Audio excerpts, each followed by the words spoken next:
Alright, Dynamite Delight. Now, we have... We're not too far away from Double or Nothing. It's not too far away from now. And I'm like, what's interesting me going into Double or Nothing? And I'm like thinking very few things are interesting me going into Double or Nothing. Now, the matches here were not bad. Let's make that very clear. One was a little too long, flat out too long, and should never happened. But it was still good, even though it was way too long. But you look at the build of everything here, going into Double or Nothing, or being built to Double or Nothing, and you're like, okay, I still love AEW. There are people that I still love. I still love Moxley. I still love Swerve Strickland. I still loved FTR.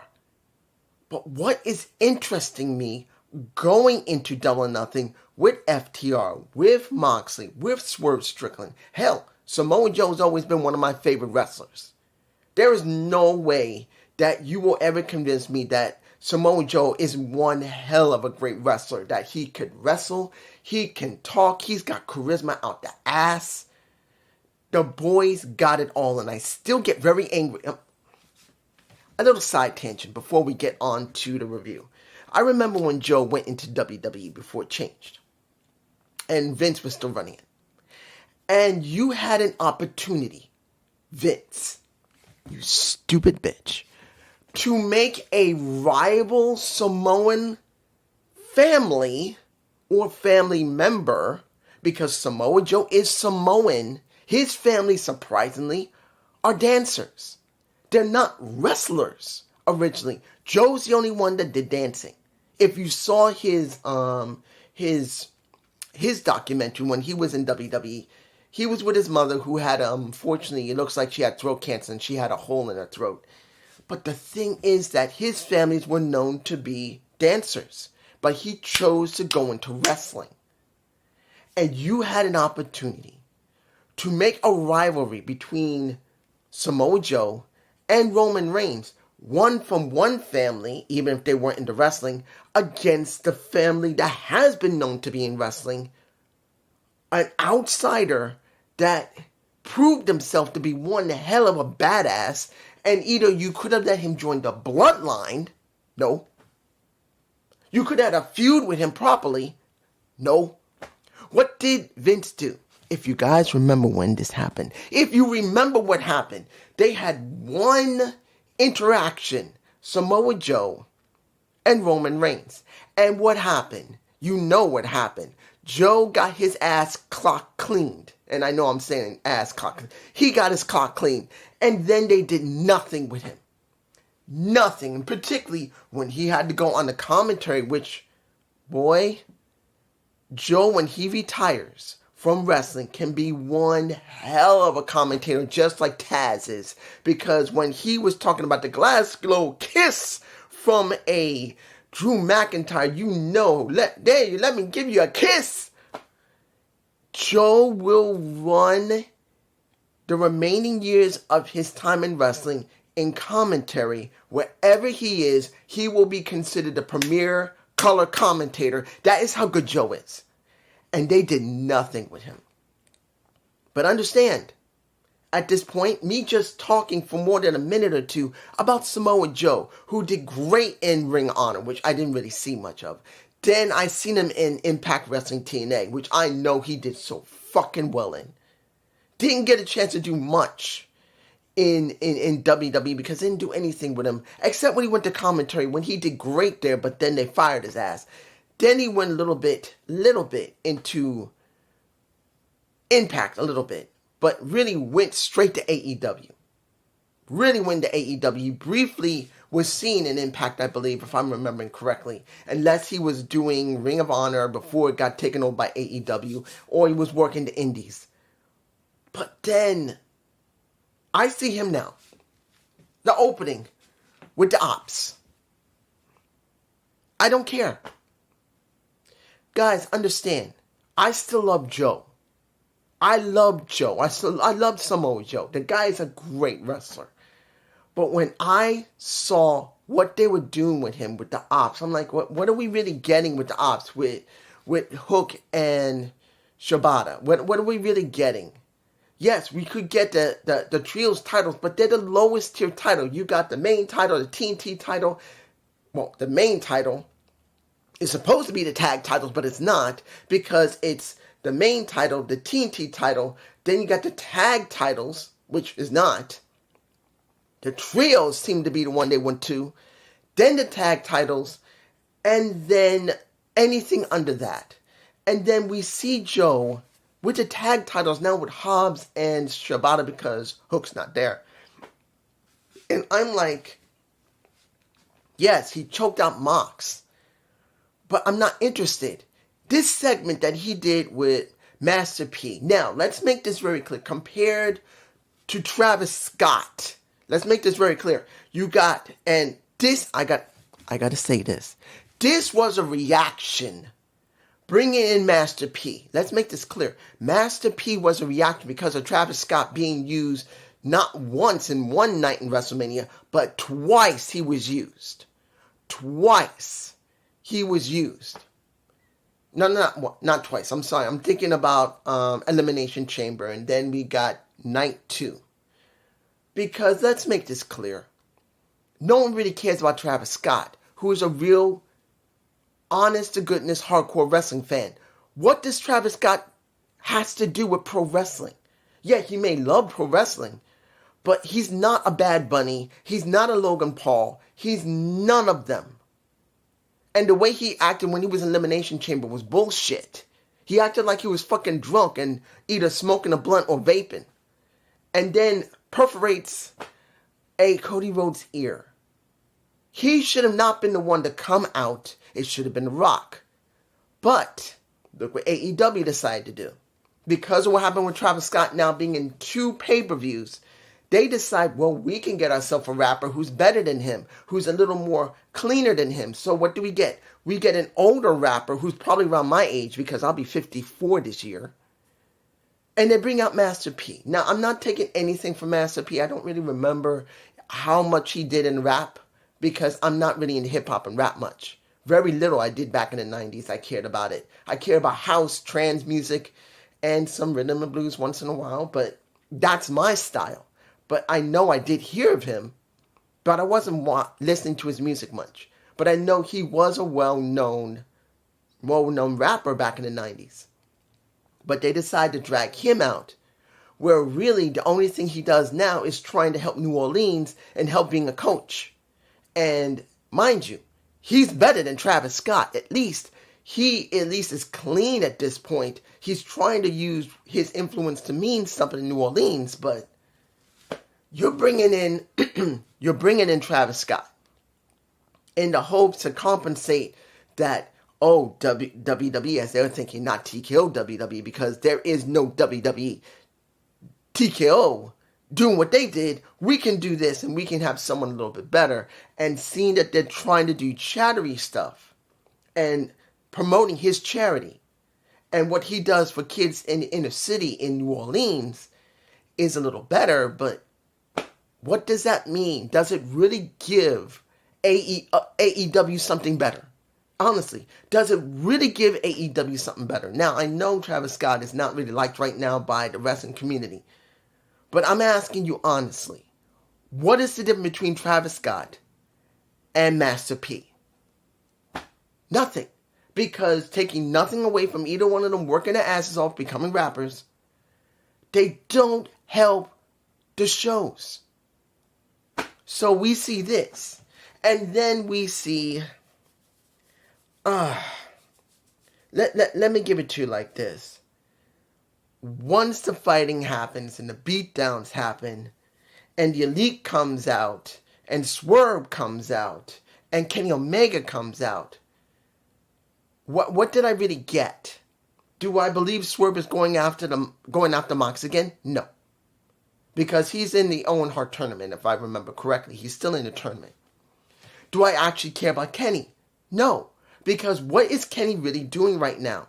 Yeah, he'll go after Elite, but they really haven't done anything with him and made him feel important other than just going after Elite because of the diverticulitis. I believe that's the name of it.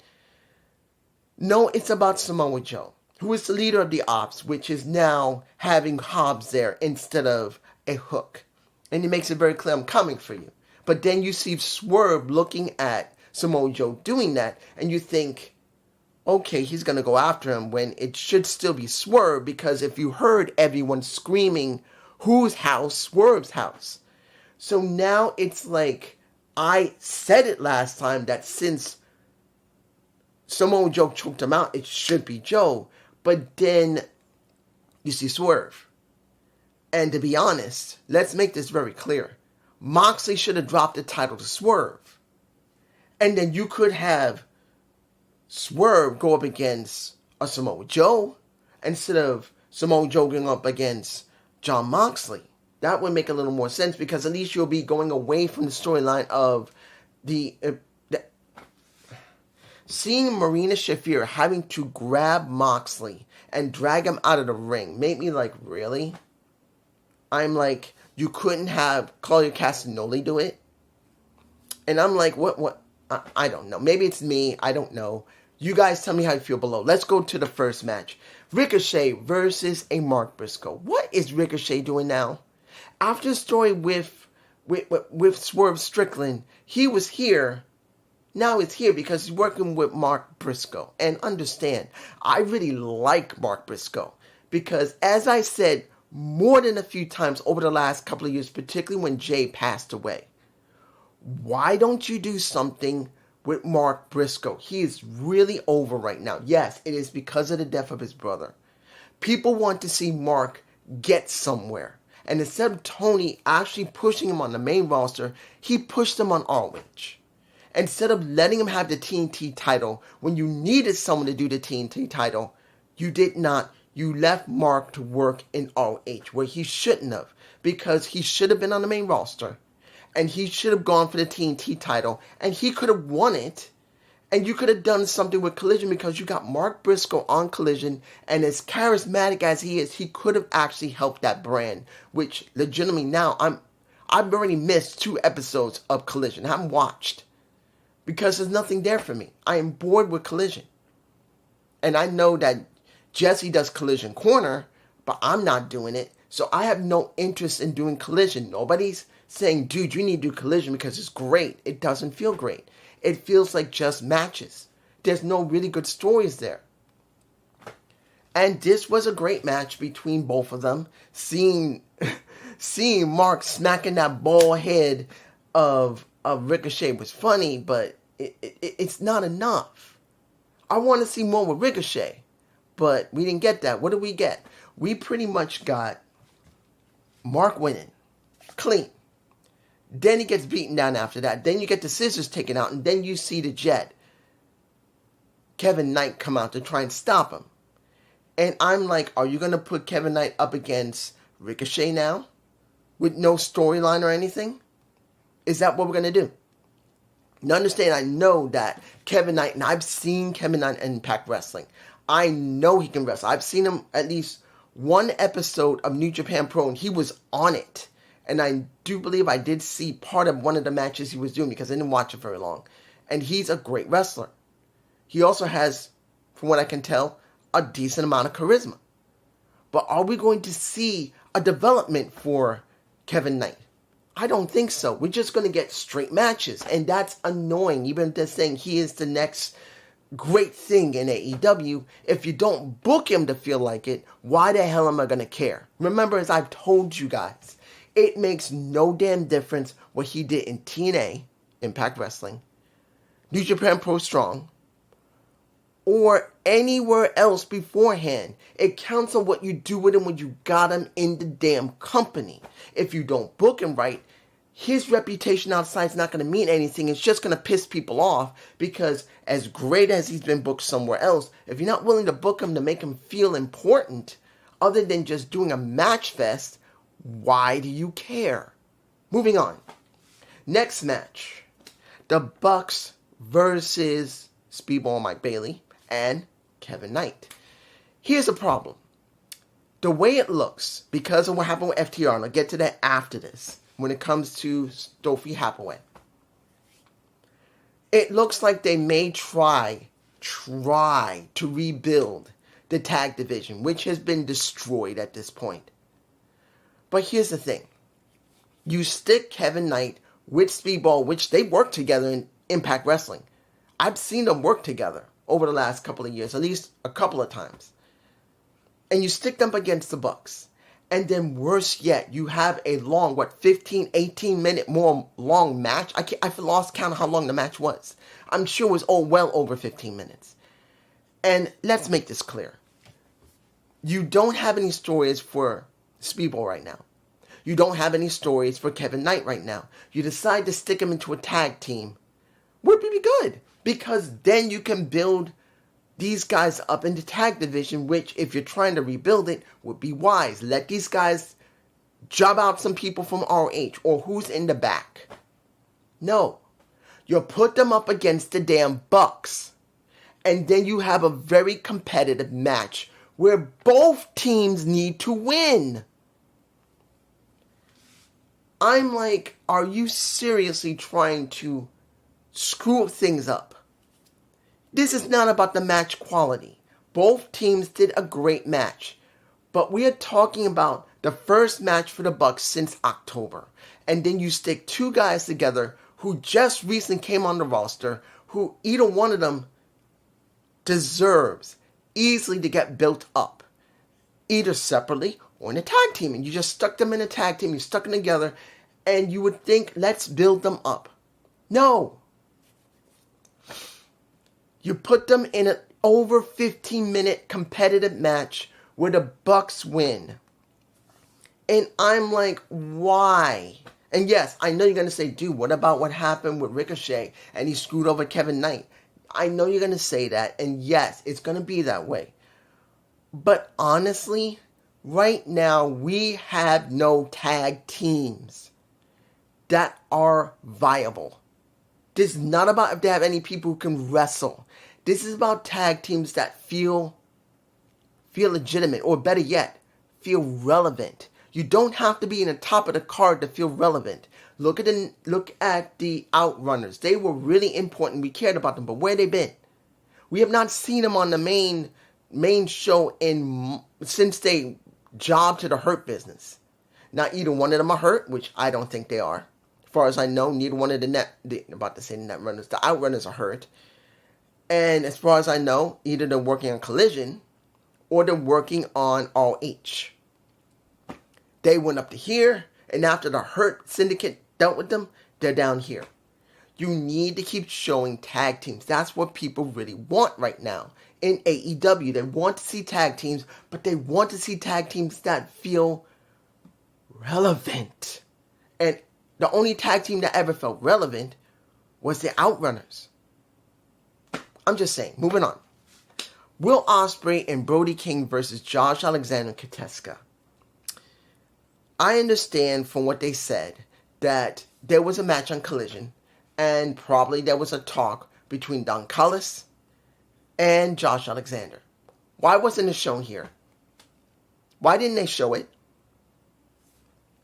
Do you know why he's helping? Unless there wasn't a conversation in Collision where he says, Josh is now with us. That's a possibility that it did happen. But if it didn't happen, why do I care about Josh Alexander? Because now, I don't even know who Josh is. Because, I'm being honest here, I'm not saying I don't know who Josh Alexander is. I've done reviews on him. But I'm talking about what they're presenting here on AEW television. And saying, well, we can go by what he did in TNA. Dude, like I said, it's not about what he went through in TNA. It's about what they're willing to present here. If they did not do a segment with Don Callis saying, look, join me. And he just joins them willy-nilly at Collision, and that was it. There's no development. Josh deserves development. He deserves to be at least presented to the fans who may not know him, or at least the fans who do know him and just like to know that he's being developed as a character. He just went with Don Callis. After one whisper in the ear last week, unless there was a segment, you guys can tell me below if you watched Collision and there was a segment that was Don talking to Josh or having an interview with Josh and Kateska in front of whoever was doing the interview, which probably was Renee. Tell me, because as far as I know, there wasn't one. And in the end, Don Callis, his team won. Yes, there was a beatdown afterward. Fletcher came out. Then we got Trent and Rocky, who now are heels again. And Trent reunited with Rocky, who's now a heel. And we get... Who came out to try and help? I think Osprey came out. He got his ass whooped. But, this was about to build up for... Well... Do I care about the Owen Hart tournament and what's been going on? I do. But the question's going to be, if you're doing this with Kyle, and this is supposed to be important about Kyle, you better make him win. Because if you don't let Kyle win, yes, he was trying to break the face of Will and stuff, he better win. And yes, Hangman Page came out as well. And then he gets nailed from the back, and... Let's make it very clear. That's how it is. Kyle better win. And if you're not bringing in Trent and Rocky, you better present them in the Don Callis family. Because right now, as it stands, the Don Callis family is the most strongest faction they have right now. Not even that they talked. It's just the sheer numbers of them in it. But I'm just saying. Let's move on. Final match between Chris Statlander and Jamie Hayter. Whoever wins goes up against Mercedes Moné at Double or Nothing, so they can get the chance to get the number one contendership to go up against a Toni Storm. And I love Toni Storm. There's no way you can't love Toni Storm and how she talks. She talks like a crazy one. Tear your titties off your chest. Just make sure you know what you're doing in my ring. But I don't care if you tear your shirts off, tear your titties off, as long as you know what you're doing. And now she's going to have a match of Collision with Queen Aminata. Now, mind you, I like Queen Aminata. She has some character. But I don't feel anything from her, particularly that they're not showing that much on Dynamite with her, dealing with the Professor. Yes, I know she was gone for a little bit, and then she came back. But this story with her working Professor, there needs to be she needs to either let the Professor teach her, or she needs to go away from the Professor, flat out, and end that mess.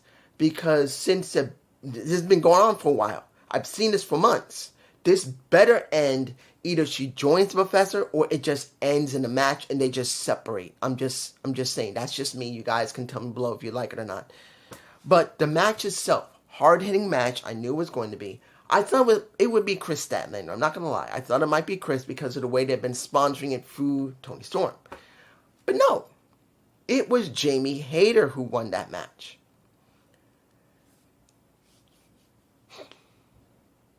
To be honest, I don't know if that was the right decision.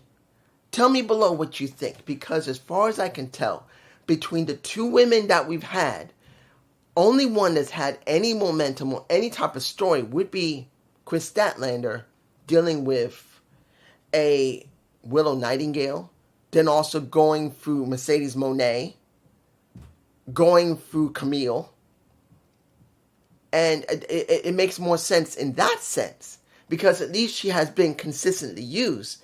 And then you have Jamie Hayter, who's barely been used. And the only thing she had at one point that made her interesting was Billy Starks, before she actually had to go in front of Mercedes, who then called out Athena, who those two should have never had a match in the Owen Hart tournament. It was not a screen ending. It was just a straight up match where Mercedes beat Athena, where I don't believe she should have. But we get Mercedes coming out, looking her over with her 4 titles, and then looking at the cup. And then we're going to be having this build up. I'm just like, I don't know. Now, let's get to the meat and potatoes of this. FTR. No, wait, let's talk a little bit about what happened with Nick Wayne and a... I don't know if Adam Copeland's coming back as a heel. I don't even know how you're going to turn Christian face. If Adam Copeland's going to stay heel, stay a face, you're going to have to find a way to make Adam Copeland convince Christian to turn face again. Now, it could be possible with Nick Wayne, who basically now is the television champion of ROH. And Christian said, as you can see, if you follow me, you win. And me and your mother had a great time celebrating. Probably rubbing in his face of his son, saying, I fucked your mom and I enjoyed it. But then he said, well, true, but that's if you follow the plan. And he tries to grab his title back and he said, this is when you see that I pushed you to be this way.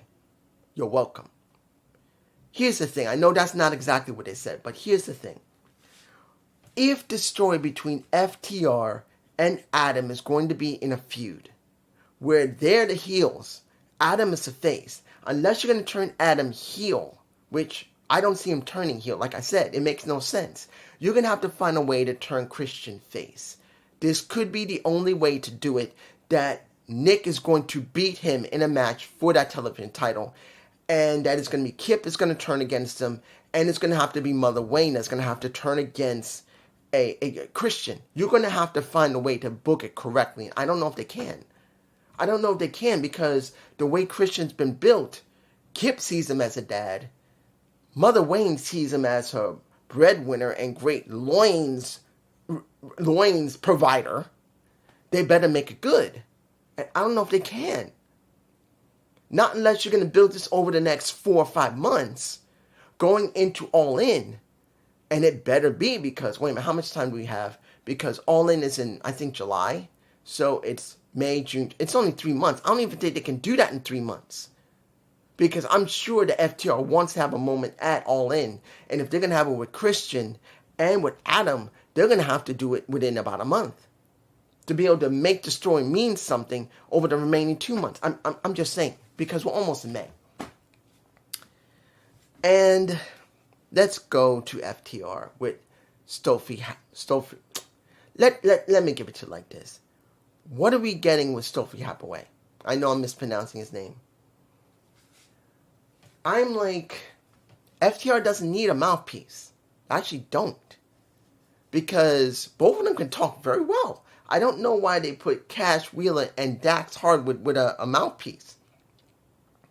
Now, Hathaway did say, you got fined and you were suspended by almost pretty much pile driving somebody and putting your hand on somebody. But everybody else has been breaking the rules like crazy. You know what? I'm going to get it all straightened out.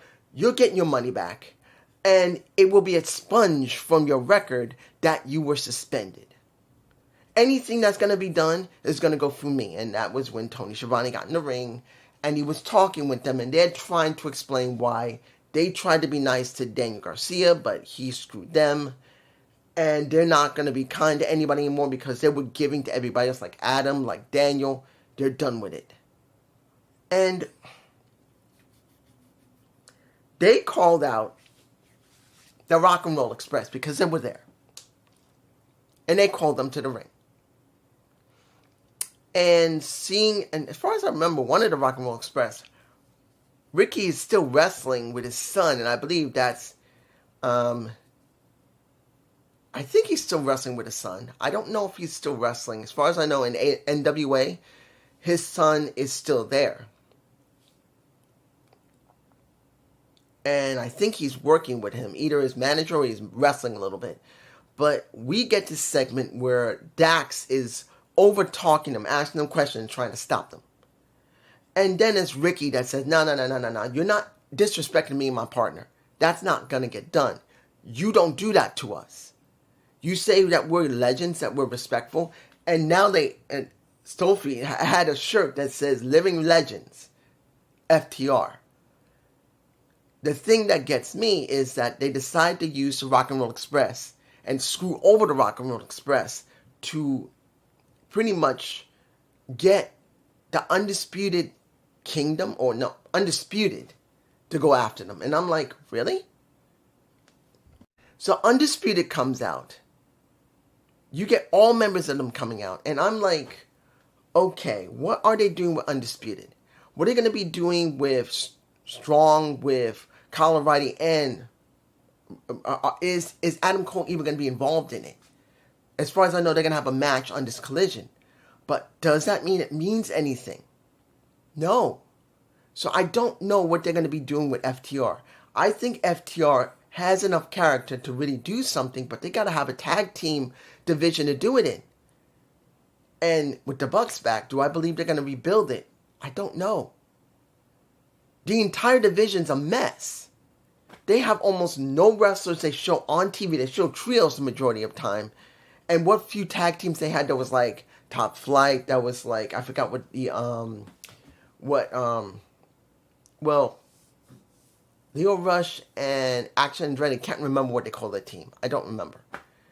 But then you get the Outrunners, who are not even shown on TV right now on Dynamite. And they should be, because it was so well over. If they're going to rebuild the tag division, which I don't even know if they are, they need to start doing more tag team wrestling. And if they're not doing tag team wrestling, they're not doing any of that mess. I don't know what FTR is going to be gaining, particularly when it comes to the Hurt Syndicate, which we get to now, which is the ending of this video, which is the thing I like the most. Let's make this very clear. The FTR right now is no match for the Hurt Syndicate. They are so over right now. And you see them get in the ring. And then right before Bobby was going to talk, MJF comes up in a nice car. I don't remember what, I think it was a Porsche. I'm not sure. I don't remember what the brand was, but it looked like it might have been a Porsche. He comes, hands over the keys, goes in the ring, and he wants 3 thumbs up. And we get Shelton finally willing to give a thumbs up, and MJF's about to hug him and says, no. I'm not giving this thumbs up because I like you. I'm giving you a thumbs up because of this man, that's Montel Fontanius Porter. That's the only reason I'm giving it to you. He says, fine. And then Bobby going like this, and he says, look, Bob, roughly speaking, he says, Bob, look, I know I rubbed you the wrong way. Tries to apologize and acts like a bitch about it, and everyone is laughing about it. Everyone is telling him to be sorry, and he's acting out of breath because he's like the damn Grinch whose heart grew 2 sizes and he couldn't handle it, and he almost collapsed. That was something else. But in the end, supposedly, he convinced Bobby to come out to the parking area to look over the car. If he gives him a thumbs up, he gives him the car. And Bobby goes out there with MVP, with Shelton Benjamin. They get into the car, has a nice white stripe down the side, down the front. He gets in, he asks for the keys, he starts it up, and MJF says, hey, you got to give me a thumbs up. And he goes, and that's going to be probably my thumbnail. Nope. He takes the damn car. He doesn't give him a thumbs up. MJF is pissed, and it's MVP says, give them what they want. And he says, okay, I'm still pissed, but okay. This is the only segment in the entire show that I like the most. Because it's got character, because it has development. You got MVP really trying to convince Bobby, look, I know you don't like him. He's a scumbag. When he gets on our nerves, we'll just lay him out. And you got MJF, who's doing everything he can to get in. And yes, look what happened with Hangman Page when he faced him, talking about the Hurt Syndicate. He knows, as MJF knows, I know this company inside and out, but you got the look. Let's join together and we will rule wrestling. And to be honest, I can buy that because it's been well developed. Bobby has not needed to talk, which we know Bobby's not a great talker. And MVP's the one who does the general talking completely. Shelton does a little talking. But in the end, this is the best story they have right now. That's fun. that I'm enjoying. And that's not good. God, can you not see what I'm talking about? Can you not see what is going on here? AEW has a major issue when it comes with storytelling. It's just not good. This company was founded on tag team wrestling and trying to develop tag team wrestling with stories. And they went overboard with those stories with the tag team wrestling, but guess what? We had it. And people did enjoy that until they went away from it, tried to be WWE light, then they realized it didn't work, and at the same time as they realized it, we started hearing problems in the back. Big Swole, if you remember her. Then CM Punk, the problem with that. Then we're getting more than a few problems where people were being sent home. Look what happened with Britt Baker dealing with MJF and that situation as well. All of that has culminated in a situation where storytelling is not good, where this company just reacts. Like I said in the very opening of this, when it came to Master P. Master P was there not because they like rappers. It's because they were reacting to Travis Scott when he went to Elimination Chamber, which they didn't really think much of, but then he's the one who interacted in the last segment of WrestleMania Night 2. That is the main reason he was there. Master P was there because of Travis Scott and WrestleMania Part 2. And I'm like, when are they going to learn? When? When are they going to learn to stop reacting and start acting? Sooner or later, because of the acquisition of AAA, because they did announce they were going to Mexico. Yeah, I'm not surprised they did that announcement because now AAA is now gone. There is no AAA. It's been bought out by TKO. It doesn't exist anymore. The only thing it is in name, which they're going to take away maybe, if no one complains. But they don't know how to act. They don't know how to make a decision on their own without reacting to other promotions and people. It makes it hard to believe in this company. Doesn't mean I hate it. Doesn't mean I don't still love it. But it doesn't look good. How can people really get invested in them? Particularly, the attendance. Remember, they're in small venues now. They rivaled WWE in venues. They don't even have that anymore. When it comes to ratings, and I know someone says no one cares about ratings. Bullshit. Ratings are still necessary from the networks. TBS still does ratings. TNT still does ratings. Don't tell me that shit. Both of them still care about ratings. TNT cares about ratings, and so does TBS. They care about ratings. You may not. Of course, you're a pro wrestling fan. You don't care about them. But those networks do. And the ratings are not great, even though they're still gaining money from AEW. That's the truth. The ratings are bad, but they're still gaining good money through merchandise and any type of advertisement they're putting on the show. So understand that's the truth. But this is just me. Peace.